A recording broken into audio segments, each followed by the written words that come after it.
semuanya, kembali lagi di podcast kali ini. Oke, kali ini kita bakalan ngebahas apa ya, Jin? Kali ini kita bakal ngebahas tentang revolusi China.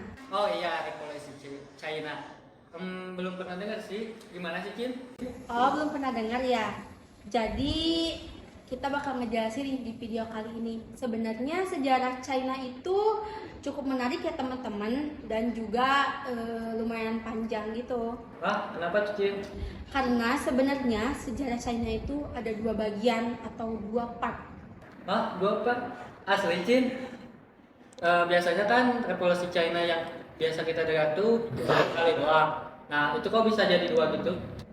Nah, jadi halo semuanya, nama aku Cindy. Nama aku Hilman. Di sini kita kedatangan bintang tamu yang menarik nih teman-teman. Halo guys, nama saya Afnan dan hari ini saya bakal ngebantu teman-teman buat ngebahas tentang sejarah revolusi Cina secara rasa nasional. Wow. Oke, jadi Nan, sebenarnya gimana sih awal mula terjadinya revolusi China? Nah, oke Zin. Pertama-tama ya, revolusi Cina itu secara rasa nasionalnya ya, itu dipicu dengan cukup banyak faktor lah ya. Cukup banyak faktor yang dipicunya. Ya. Jadi pertama-tama tuh ya kita bahas dulu tentang ya backgroundnya dulu ya. Revolusi Cina ya, sebelum revolusi Cina itu selalu diperintah secara sistem dinasti. Nah, oke. Oke, jadi dinasti yang pertama itu ada apa? Oke. Dinasti pertama itu berdiri sejak 1600-an, tahun 1600-an, dan namanya itu adalah dinasti Shang kalau nggak salah, ya. Dan dinasti itu diperintah oleh raja yang namanya Raja Tang yang terlahir dengan nama Zilu. Ya. Oh, oke, Ya. berarti di dinasti Shang ya. Ya. Tetapi ada lagi nih selain dinasti Shang gini.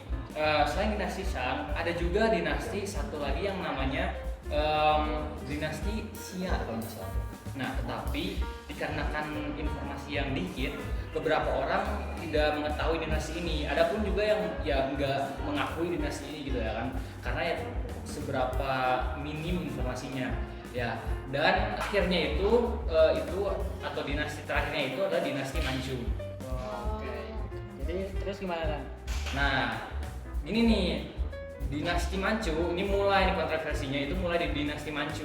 Jadi gini, pada saat era dinasti Manchu, dinasti ini tuh sebenarnya bukan keturunan dari ya orang Tionghoa, bukan, melainkan mereka tuh keturunan orang Mongol. Hah, keturunan Mongol? Kok bisa sih, Nan? Nah, jadi asal usul dari dinasti Manchu ini adalah mereka itu asal usulnya itu dari Manchuria, yaitu perbatasan antara Tiongkok Utara kalau nggak salah. Ya, masalahnya dinasti Manchu ini adalah ya itu dinasti yang keturunan Mongol, bukan 100% keturunan China. Iya, makanya kontroversi itu sama rakyat Cina. Rakyat Cina berpikir bahwa mereka sedang diperintah sama bangsa lain. Alhasil apa? Mereka sedang dijajah, bos. Gitu. Jadi mereka mikirnya mereka lagi dijajah, padahal emang bangsa Mongol tuh emang mereka juga, cuman gak 100% China gitu. Iya, jadi masyarakat Tiongkok tuh mikirnya gini, kayak lu nggak ada ikatan sama nenek moyang kita, lu bukan keturunan kita, lu bukan golongan kita, tiba-tiba ikut campur nyuruh negara kita ya kan. Kamu apaan ini ya gitu. Iya. Nah, kalau buat pemerintahannya tuh gimana tuh pemerintahannya Nah. setelah tahu kalau mereka tuh merasa dijajah oleh bangsa Mongol? Wah, Gimana? gimana tuh, Bang? Hancur. Jadi gini, pemerintahan mereka tuh ya pada zaman dinasti Manchu ya kan, itu udah ketinggalan zaman banget. Mungkin di era ya sebelumnya ya kan, mungkin nggak normal ya, tapi pada saat era itu bodoh banget. Kalau Jadi mereka ketinggalan zaman dari negara-negara lainnya gitu. iya, jadi cara pemerintahan mereka tuh sangat kolot. Kenapa? Karena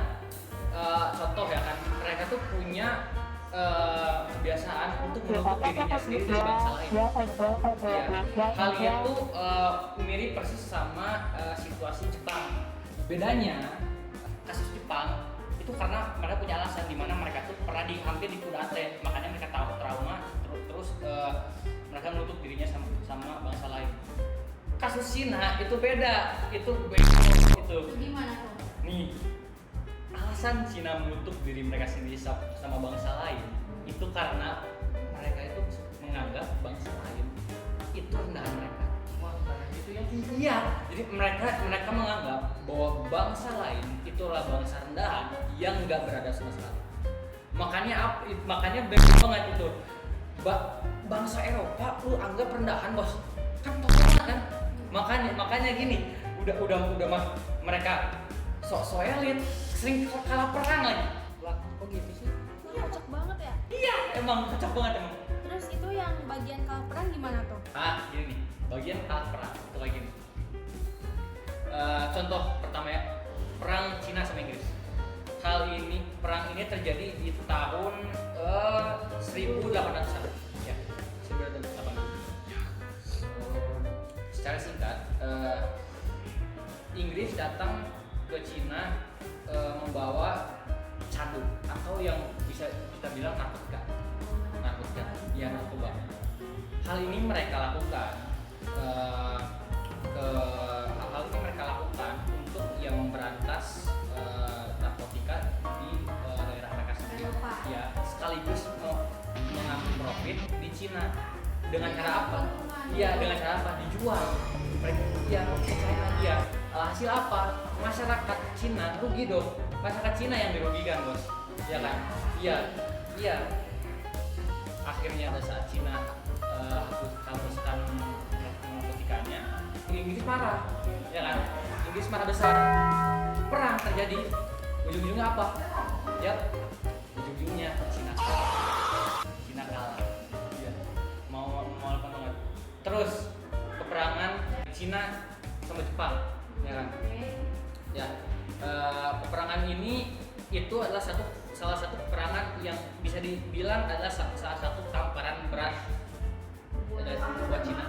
Ya, tamparan berat. Ya.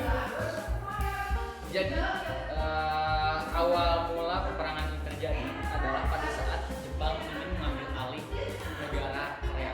Loh, apa hubungannya sama Korea? Kan ini Cina. Apa hubungannya sama Korea?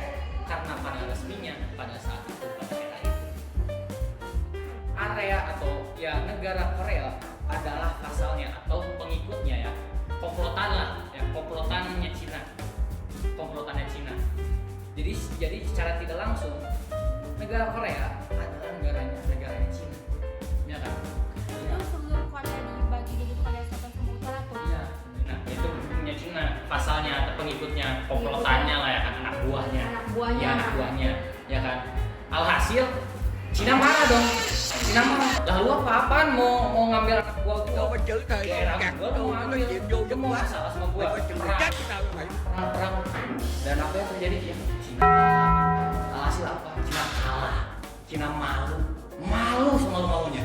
Dia berarti udah kalah 2 kali dari perang tuh yang awal. Dan itu cuma dua perang yang saya sebutkan, ada lagi dong. Tapi yang perang lainnya ya, gitu. Tapi nanti aja. Itu salah satu dua perang yang tamparan keras lah buat Cina, ya kan. Alhasil apa? Alhasil Cina malu semalu-malunya. Kenapa malu? Ini malu dong, bos. Lu ngaku sebagai negara yang kuat, lu negara dengan 100 dinasti. Pas digas sama negara Jepang yang cuma kecil ini ya kan. Terus negara Jepang sama negara Cina sebesar apa bedanya? Beda banget. Ya beda banget. Kalah sama nih satu negara nih. Kalah. Malu dong. Malu banget dong, bos. Berarti itu salah satu faktor terjadinya revolusi China. Iya. Berarti faktor utamanya apa tuh? Ya, itu semua itu adalah salah satu faktor dari revolusi Cina. Tapi faktor utamanya beda lagi. Ya, faktor utama dari revolusi Cina terjadi karena ada masuknya paham Barat. Nah, ya benar. Dan kalian tahu gak siapa tokoh yang berhasil menyatukan semua ideologi itu dengan ideologi negara mereka sendiri? Siapa tuh? Dr. Sun Yat-sen. Ya. Dia adalah tokoh yang legendaris banget. Dia adalah tokoh legendaris Cina. Dia adalah bapak Republiknya Cina dan juga tokoh yang berhasil melakukan revolusi Wuchangde, ya kan? Nah, sampai akhirnya tanggal 10 Oktober 1911 terjadilah perang antara Cina, pasukan revolusinya Cina dengan dinasti Manchu. Akhirnya mereka dinasti Manchu kalah dan mereka kabur ke utara. Nah, dan ini berhasil menyatukan selatan. Tapi masih ada masalah nih. Wah, masalah apa tuh? Utara sama selatan mereka belum bergabung. Akhirnya apa? Kalian ingat tadi yang dinasti Manchu yang kabur ke utara. Nah, utara dinasti Manchu minta tolong sama Yuan Shikai nih, Dr. Sun Yat-sen. Ya. Dia adalah tokoh yang legendaris banget. Dia adalah tokoh legendaris Cina. Dia adalah bapak Republiknya Cina dan juga tokoh yang berhasil melakukan revolusi Wuchangde, ya kan? Nah, sampai akhirnya tanggal 10 Oktober 1911 terjadilah perang antara Cina, pasukan revolusinya Cina dengan dinasti Manchu. Akhirnya mereka dinasti Manchu kalah dan mereka kabur ke utara. Nah, dan ini berhasil menyatukan selatan. Ya kan, nggak apa-apa lah saya nggak dijadiin presiden, asalkan kamu bisa mengayomi, bisa mengendalikan, bisa memerintah negara ini dengan benar, ya kan. Akhirnya diambil sama Yuan Shikai dan terjadilah revolusi Cina nasional. Iya. Udah kelihatan banget kan guys sejarawan yang asli itu kayak gimana. Gila sih, keren banget, tepuk tangan. Oke, jadi kita bakal bahas sejarah lagi lebih dalam dan juga perubahan besar apa yang akan terjadi setelahnya. Oke guys, gitu aja. See you in the next episode.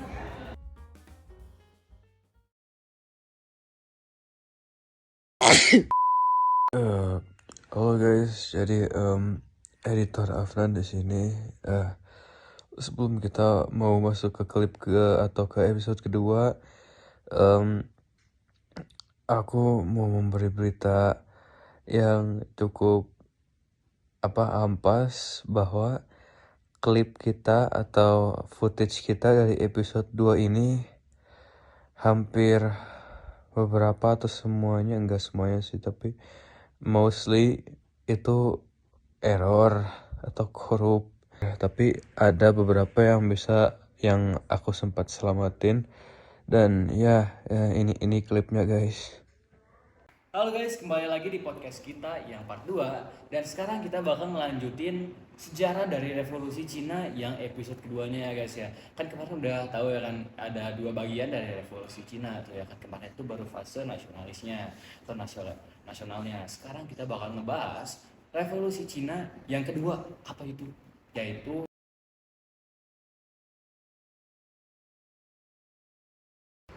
jadi sebenarnya apa sih yang membuat kayak Partai Komunis itu bisa menang gitu di kayak perang saudara ini gitu? Salah satu alasan utama adalah strategi gerilya Mao yang sangat efektif, terutama di pedesaan. Mao tuh ngerti banget kalau dukungan rakyat pedesaan itu penting banget buat kelangsungan revolusi. Nah, selain itu ya, banyak rakyat yang kecewa sama kue mintang karena perekonomian mereka yang buruk. Ditambah lagi masalah perekonomian yang mereka tuh pada korupsi. Nah, jadi rakyat mereka tuh pemerintah mereka tuh pada korupsi gitu.